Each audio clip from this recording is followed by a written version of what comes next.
देखिए दोस्तों, अगर आप गार्डनिंग करते हैं तो आपके गार्डन में अदर कोई प्लांट रहे ना रहे, पर गुड़हल का प्लांट आपके गार्डन में अवश्य रहता है। और ये दोस्तों कॉमन सा प्लांट है। पर अभी आप देखते हैं कि जो हमारे गार्डन में जो भी गुड़हल का प्लांट है, आप देख सकते हैं सभी के सभी उसके जो पत्ते हैं वो पीले हो रहे हैं, और जो कलियाँ हैं वो कलियाँ भी दोस्तों पीले होकर गिर रही है। ऐसे देखा जाए तो ये गुड़हल का जो प्लांट है बहुत ही हार्डी प्लांट है, और दोस्तों कम केयर में भी ये साल भर फ्लावरिंग देता रहता है। अभी के समय में आप किसी भी गार्डन में चले जाएंगे, जो भी गुड़हल का प्लांट है उसको अगर आप देखते हैं तो दोस्तों 60 से 70% जो गुड़हल का प्लांट है उसमें दोस्तों समस्या नज़र आती है। और जो हमारे प्लांट है उसके सबसे पहले तो उसके पत्ते जो हैं वो पीले हो जाते हैं, और इसी के साथ साथ उसकी जो कलियाँ हैं वो भी सूख कर गिरने लगती है। इसका दोस्तों 5 रीज़न है। अगर 5 रीज़न जो है उसका हम टाइम पे इलाज करेंगे तो जो हमारे गुड़हल है उसके जो पत्ते पीले हो जाते हैं वो समस्या भी ख़त्म हो जाएगी, और जो हमारे कलियाँ है जो दोस्तों पीले होकर गिर जाती है वो भी समस्या ख़त्म हो जाएगी। तो वो कौन कौन से दोस्तों रीज़न है उसकी पूरी डिटेल मैं आपको इस वीडियो में देने की कोशिश करूँगा। तो चलिए दोस्तों वीडियो की शुरुआत करते हैं।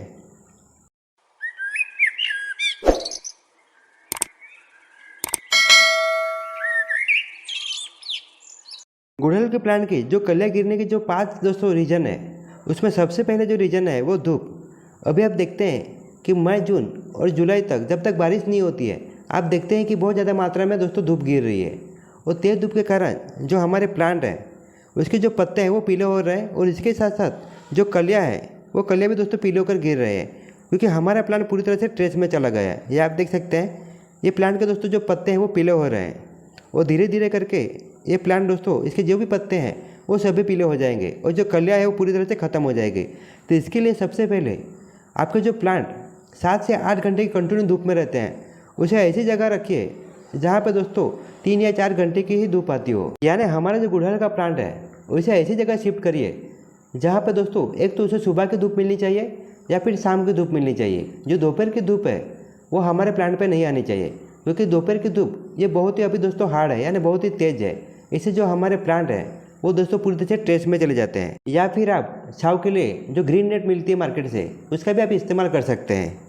इसके बाद जो दूसरा रीज़न है वो है वाटरिंग की।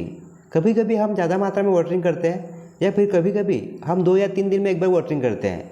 ज़्यादा मात्रा में वाटरिंग करने के बाद भी ये समस्या आती है, और कम मात्रा में वाटरिंग करने के बाद भी ये हमारे प्लांट में समस्या आती है।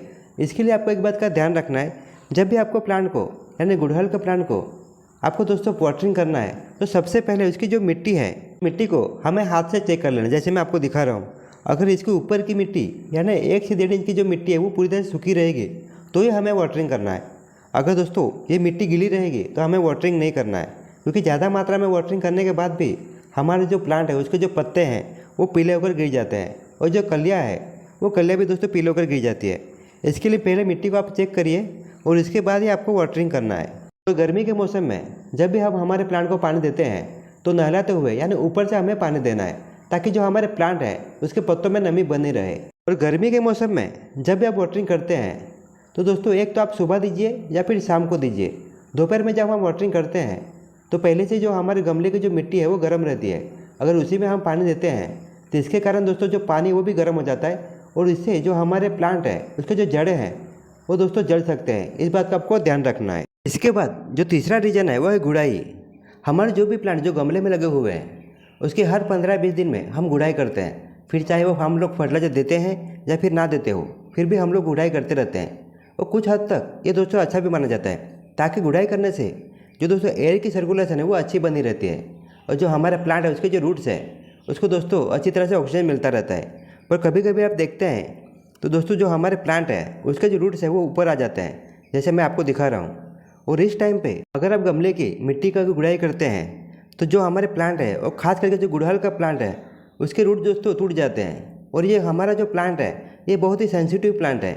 इसके कारण दोस्तों जो हमारा प्लांट है वो डिस्टर्ब हो जाता है, और इससे जो हमारे प्लांट के जो पत्ते हैं वो पीले होकर गिरने लगते हैं। और इसी के साथ साथ आप देखते हैं कि जो कलियाँ है वो कलियाँ भी पीले होकर गिर जाती है, और जो फूलों की साइज़ है वो भी काफ़ी छोटी हो जाती है।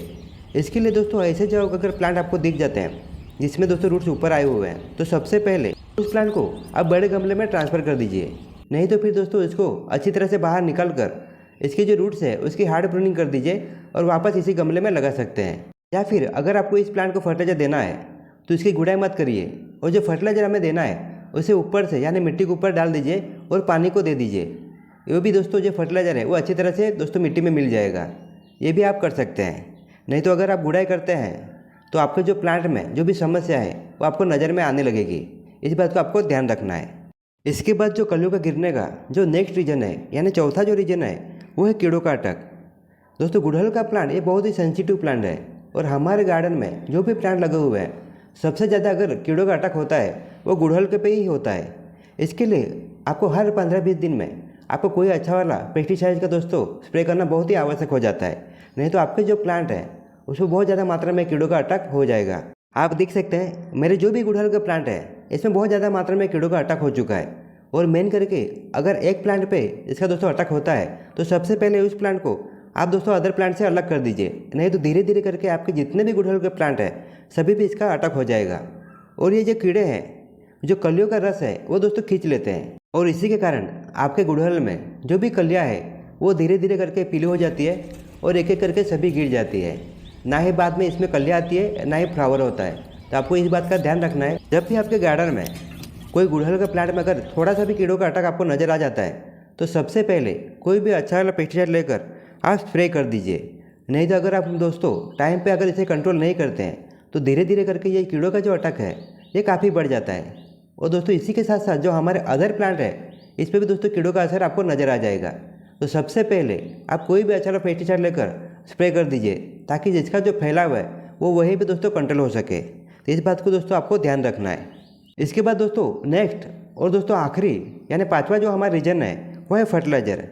हमारे गार्डन में हम अलग अलग टाइप के दोस्तों फर्टिलाइज़र देते रहते हैं और ज़्यादा करके जो गुड़हल का प्लांट है इसमें ज़्यादा फ्लावर के लिए हम दोस्तों हर 15-20 दिन में कोई भी फर्टिलाइज़र देते रहते हैं। और ज़्यादा करके हम वर्मी कंपोस्ट या दोस्तों सड़े हुए गोबर का खाद का ज़्यादा इस्तेमाल करते हैं। और ज़्यादा दोस्तों फर्टिलाइज़र यूज करने से जो हमारे गमले की मिट्टी है वो दोस्तों एसिडिक बन जाती है और इसके कारण जो हमारे गमले में जो भी गुड़हल का प्लांट लगा हुआ है उसके जो पत्ते हैं सबसे पहले तो उसका कलर चेंज हो जाता है। पहले नॉर्मल सा वाइट होता है और धीरे धीरे करके ये पूरी तरह से दोस्तों पीले हो जाते हैं। और इसी के साथ साथ आप देखते हैं कि जो कलियाँ आती है वो भी ड्रॉप हो जाती है क्योंकि जो हमारे गमले की मिट्टी है ये बहुत ही एसिडिक बन जाती है। इसके लिए अगर आपके गार्डन में जो भी गुड़हल का प्लांट लगा हुआ है उस पर अगर ये समस्या है तो आपको समझ जाना चाहिए कि उसके जो गमले की मिट्टी है ये बहुत ही एसिडिक बन चुकी है। और ऐसे प्लांट को हमें ऐसा फर्टिलाइजर देना चाहिए कि जिसमें बहुत ज़्यादा मात्रा में पोटास और दोस्तों कैल्शियम हो। तो इसके लिए मैं आपको 2 चीज़ें दिखाऊंगा और 2 चीज़ें यूज करके हम फर्टिलाइज़र बनाएंगे। अगर आपके गुड़हल में ये समस्या है यानी जो पत्ते वो पीले होकर गिर जाते हैं या जो कलियाँ है वो ड्रॉप हो जाती है तो कभी भी भूल कर भी इसमें DAP का हमें यूज नहीं करना है। क्योंकि DAP के अगर यूज करते हैं तो जो दोस्तों जो समस्या है वो और बढ़ जाती है। इसके लिए इस टाइम में हमें DAP का थोड़ा भी यूज नहीं करना है। इस बात का आपको ध्यान रखना है। और जो हम फर्टिलाइज़र बनाएंगे उसे 2 चीज़ें हम लोग लेने वाले हैं। तो सबसे पहले जो हम चीज़ लेंगे वो है पोटास, क्योंकि पोटास में बहुत ज़्यादा मात्रा में पोटासियम रहता है। अगर आपके पास पोटास नहीं है तो उसकी जगह पे आप बोन मिल का भी इस्तेमाल कर सकते हैं। और इसी फर्टिलाइज़र में जो हम दूसरी चीज़ मिलाएंगे वो है खाने वाला चूना, क्योंकि इसमें बहुत ज़्यादा मात्रा में कैल्शियम होता है। पर आपको एक बात का ध्यान रखना है, जो खाने वाला चूना है उसका ही इस्तेमाल करना है। जो हम घर पेंटिंग के लिए यूज करते हैं उस चूना का हमें इस्तेमाल नहीं करना है। या फिर आप दोस्तों जो अंडे के छिलके हैं उसका पाउडर बनाकर आप इस्तेमाल कर सकते हैं, क्योंकि इसमें बहुत ज़्यादा मात्रा में कैल्शियम होता है। और अभी जो हम गुड़हल के लिए जो फर्टिलाइज़र बनाने वाले हैं वो एक गमले के लिए बना के दिखाऊंगा, क्योंकि ऑलरेडी मैंने इस फर्टिलाइज़र को यूज किया है। तो आप देख सकते हैं हमें दोस्तों एक प्लांट के लिए 1 से दोस्तों 2 चम्मच पोटास का यूज करना है। और उसी में सिर्फ दोस्तों नाम मात्र आप देख सकते हैं बहुत ही कम मात्रा में हमें चूने का इस्तेमाल करना है। अगर आप दोस्तों चूने का यूज करते हैं तो अगले 1 महीने तक वापस हमें चूना का इस्तेमाल नहीं करना है, क्योंकि इसमें बहुत ज़्यादा मात्रा में हीट रहता है। जितना ज़्यादा मात्रा में इसमें कैल्शियम होता है उतने ही इसमें हीट भी रहता है। इस बात का आपको ध्यान रखना है। और आपके गमले में फर्टिलाइजर देते वक्त आपको मिट्टी को अच्छी तरह से गुड़ाई कर लेना है। और जैसे मैंने आपको बताया है, अगर दोस्तों जो हमारे गुड़हल का प्लांट है उसके जो अगर रूट्स ऊपर आए हुए हैं तो हमें गुड़ाई नहीं करना है और डायरेक्ट फर्टिलाइजर हमें यूज कर लेना है। देखिए दोस्तों, हमारे जो गुड़हल का प्लांट है उसके जो पत्ते पीले होकर गिर जाते हैं या कलियाँ ड्रॉप हो जाती है, उसका जो जो रीजन है वो मैंने आपको बता दिया है। और उसका उपाय हमें कैसे करना है वो भी मैंने आपको बता दिया है। अगर आपके गार्डन में जो भी गुड़हल का प्लांट है और उसमें अगर ये समस्या है, और मेन करके गर्मी के मौसम में ये समस्या आपके गुड़हल के प्लांट में अवश्य नजर आती है, और इस वीडियो में मैंने जो जो उपाय बताए हैं अगर आप उसका इस्तेमाल करते हैं तो आपकी जो भी समस्या है वो पूरी तरह से ख़त्म हो जाएगी। तो चलिए दोस्तों, इसी के साथ अभी आपसे विदा लेता हूँ। अगर आपको ये वीडियो थोड़ा सा पसंद आए तो इस वीडियो को लाइक और शेयर करना ना भूलना। तो मिलते हैं दोस्तों नेक्स्ट वीडियो में नेक्स्ट टॉपिक के साथ। तब तक के लिए धन्यवाद।